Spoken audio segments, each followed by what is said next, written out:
Be me, allegedly adult man.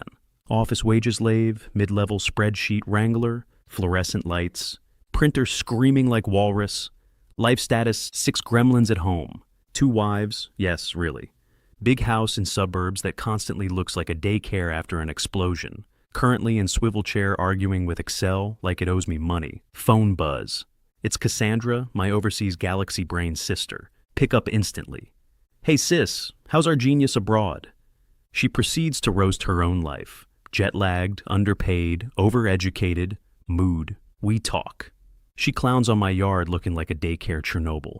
Still can't believe it, bro. You, 6 kids, 2 wives, not in a psych ward. Me, I have support and coffee, mostly coffee. Then she softens, says she was skeptical about my arrangement. AKA thought I'd joined a cult and was waiting for a Latin chanting guy in robes. But she saw me at the barbecue, the way the wives look at me, kids climbing all over me like a jungle gym, me smiling when I think no one sees. It's weird, she says, but it's your weird, and it works. Throat has stopped working. Thanks, Cass. Don't get sappy or I revoke sibling privileges. She hangs up with, take care of yourself. A lot of people depend on you now. Look at own reflection in dark monitor. Tired dude with messy hair, soft eyes. Don't fully recognize him. Quietly starting to accept he's me. Office mode on. Emails, meetings, dumb jokes over monitors. Anon, that report? Yeah, sending now. Anon, you free at 3? Is it another meeting that could have been an email?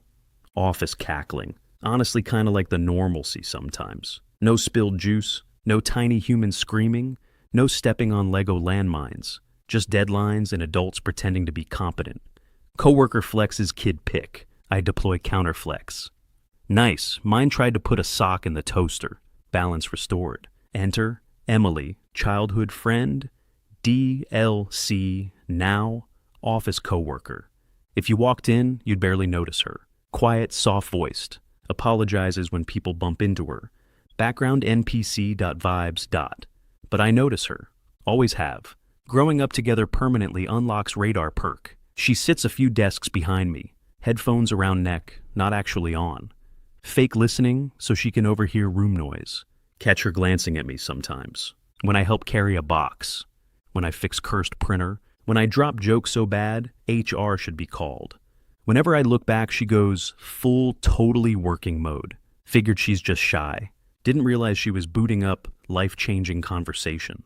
Midday, she appears at my desk with a stack of folders, armor equipped. Hey, Em. She peers at my spreadsheet like a doctor at a corpse. Need help?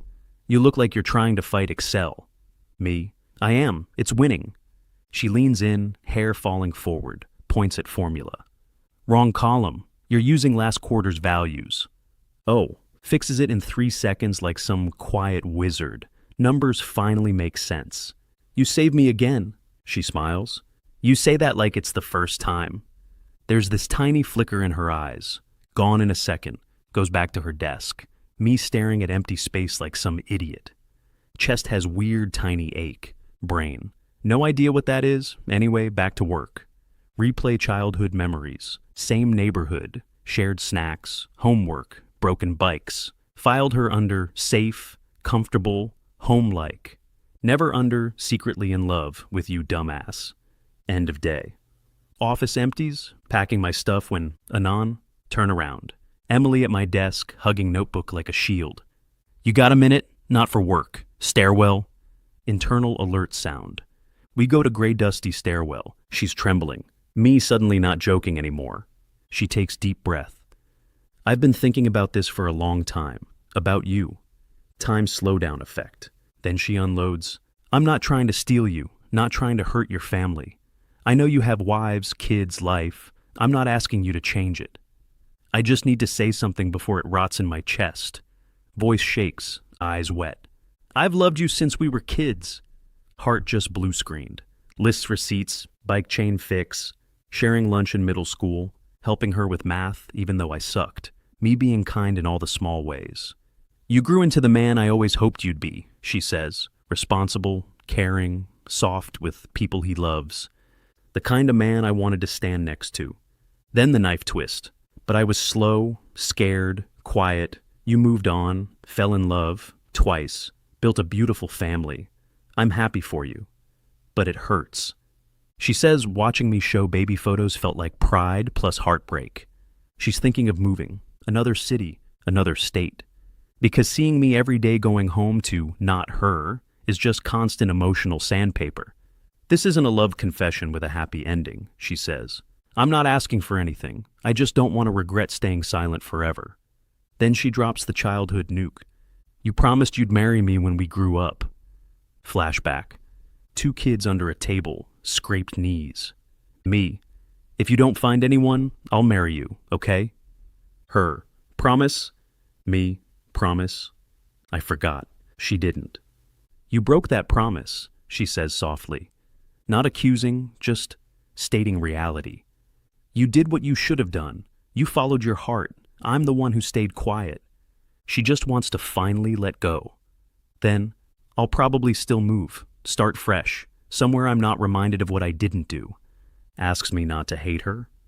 Me, Emily, I could never hate you. She gives me small, broken smile, says, then we're okay. Asks me not to answer, doesn't want to make it harder. Walks away up the stairs, leave me alone with heart full of shrapnel and shifting gravity. Go home that night, hug wives extra tight, play with kids longer, smile more than I feel. But when house is quiet, brain replays. Little girl, scraped knees, promise under a table. I loved you and I still do. Feel domino fall. Week continues. Emily starts fading from office reality. Empty chair, drooping plant, missing cardigan. Tell self she's sick, or on leave, or anything but actively removing herself from my orbit.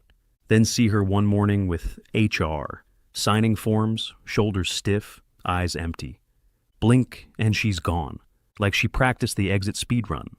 Guilt 100. Office feels wrong without Emily's quiet presence. Tiny empty space where she used to be, suddenly huge. Drive home time. Storm clouds, heavy sky, bridge ahead. Heart doing drum solo. See scissors on seat, borrowed from office because I'm a clown. Thinking, I need to talk to her, clear things up, give her real closure, something. No plot armor.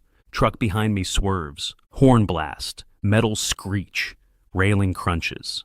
Suddenly, air plus gravity plus river below. Car yeets itself off bridge like it's done with this storyline. Impact with water is like punching concrete. Everything goes cold and black and loud at the same time. Seatbelt jams, water rising, lungs burning, vision fading when I see shape diving toward me.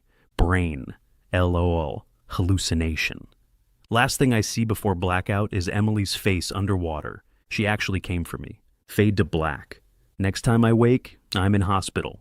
2 wives welded to my sides like emotional barnacles. Diana yelling and crying. Lena yelling and crying, me apologizing and also crying. Nurse strolls in. Lucky guy, alive thanks to Emily's song. She pulled you out, did CPR, donated blood. Pause game. Wives exchange look. Nurse leaves. They just think, which is frankly scarier. Realize something terrifying. If Emily hadn't been there, I'd be dead. No more kids, wives, chaos. Game over screen, whisper in dark that night. I can't lose her. Get discharged a couple days later. Diana and Lena hover constantly. Cassandra storms in, yells at me, then hugs me so hard ribs protest. All noise, all love. But one thought loops. Evening rolls in. Diana asks about Emily. We end up having a heart-to-heart. I explain everything. The confession, the promise, the pain, the plan to move, my silence, my guilt, her jump into the abyss for me. After checkup, see her outside hospital, under a tree, small and tired. Emily, she freezes, turns, sees me alive, and completely scrambles emotionally. You shouldn't be walking around. I had to find you. You shouldn't have.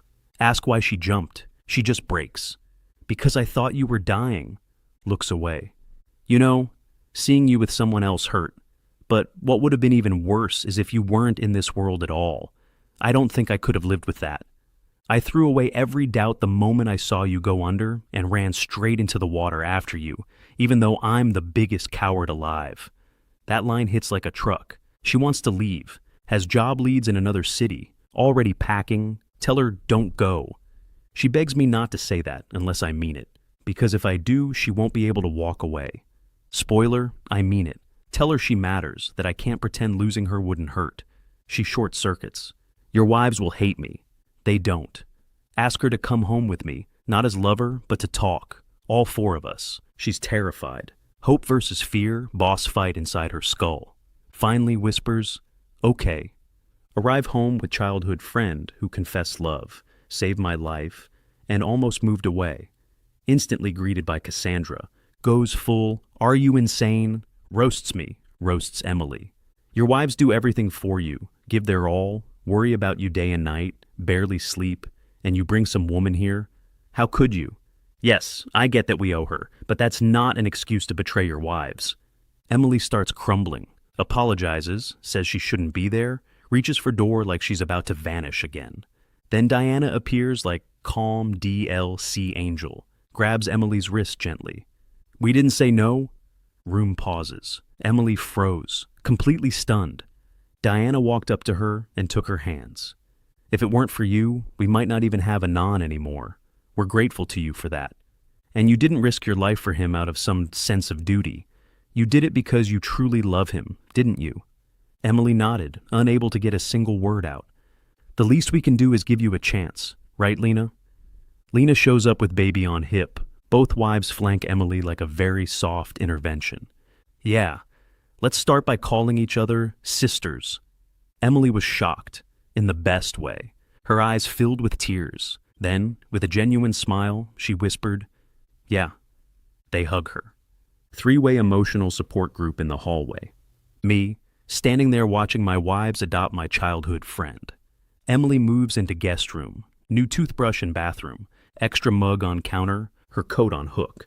House energy subtly shifts. First dinner is pure chaos. Kids screaming. Someone claims broccoli is poison. Rice on floor. Baby grabs Emily's hair. Emily, is it always like this? Everyone, this is a calm day. Baby decides she's acceptable. Grabs her finger. Emily melts on the spot. Next morning, true initiation. Toddler in fridge. Lena stepping on Lego and screaming in 3 languages. Oatmeal everywhere. Me trying to put 3 shoes on 1 child. Emily walks in mid-apocalypse. Brain 404. Is this every day? Yes. She asks if she can help. We immediately hand her a bib. You're hired. She fumbles. Toddler studies her like rare Pokemon. Bib on success. Tiny smile from kid. Massive smile from Emily. She begins to learn the rhythm. Morning cereal storms. Afternoon nap time wars. Evening story hour. Each day she fits a little more. Wives plus whiteboard summit. Diana pulls giant board out. Okay, schedule time. Emily visibly terrified of markers. They allocate chores, kid duty, cooking, then add time with a non as shared resource like some kind of emotional timeshare. Monday, Diana. Tuesday, Lena. Wednesday, Emily. Thursday, family night. Friday, whoever needs a break. Weekends, pure chaos rotation. Emily, I don't need alone time with him. Diana and Lena. Yes, you do. Her face goes nuclear red. Wives smile like cats that stole the cream. Eventually, Emily has to call her parents. Terrified level 9,000. We sit around her like support squad. She tells them everything. The love, the accident, the family, the weird but working arrangement. Initial reaction, static, confusion, probably a stroke. Then they do the unexpected. If this is what you truly want, we won't let you spend life regretting silence. They basically say, be happy, but if he hurts you, they will personally fly over and bury me. Another death threat added to collection. Emily's parents visit. Dad recognizes me as boy from down the street. Mentions I followed her like a puppy as a kid. Thanks for the humiliation, sir. They scan the house, wives, kids. Ask Emily if she's happy. She says yes with that soft, I can't believe this smile. They agree to support it. Unlock, parental approval, achievement, quiet night, later. Emily in my room, clearly about to explode from feelings. I don't want to be temporary, she whispers. Brain plays old promise under table, again. Tell her she's not, that she's family now. She cries, hugs me like I'm anchor in a storm. Asks for promise again. This time, I say it as a grown man who actually understands the weight. I promise. In the hallway, wives already plotting ceremony like boss raid. Backyard wedding, DLC, fairy lights. Kids launching petals before ceremony even starts. Cassandra and parents pretending she's not crying in advance. Diana walks down first, sunshine in human form. Lena next, all emotion and fire. Emily last, soft blue dress, shaking but glowing. We do vows. Diana, you're my stability. Lena, you accept my fire instead of putting it out. Emily, I loved you as a kid, as an adult, tried to leave. You wouldn't let me disappear. I choose to stay. Me, emotional mess. Call them my stability, my spark, my quiet heart. Promise to deserve all of them daily. Choose all three, forever. Efficient confused about, you may now kiss the brides, logistics. We improvise. Diana kisses me like confident main wife energy. Lena kisses me like emotional hurricane. Emily kisses me soft, as if reality might break if she presses too hard. Crowd goes wild. Cassandra definitely sobbing under sunglasses. Night falls, kids asleep, house quietish. All three wives drag me to bedroom. Door closes. Soft lights. Nervous Emily with pink ears, smug Diana, playful Lena. No explicit scene DLC here, just no. Lots of laughter, gentle firsts for Emily. Diana and Lena soft coaching her through intimacy like wholesome chaos coaches. Everything slow, respectful, warm. We end up tangled together, exhausted and happy. Emily asleep on my chest with tiniest smile, other two tucked against my sides. Look at them. Look at life. To this ridiculous, loud, loving Pauly family, I somehow didn't deserve, but got anyway. Whisper into their hair, I'll give you everything. Realize that weird first domino in a gray stairwell led to this entire absurdly beautiful setup. Be me. Once just office guy with spreadsheets and printer trauma. Now, husband of 3, dad of 6, main tank in high-level emotional raid. Somehow, it works. It's weird. But it's our weird, and it's home.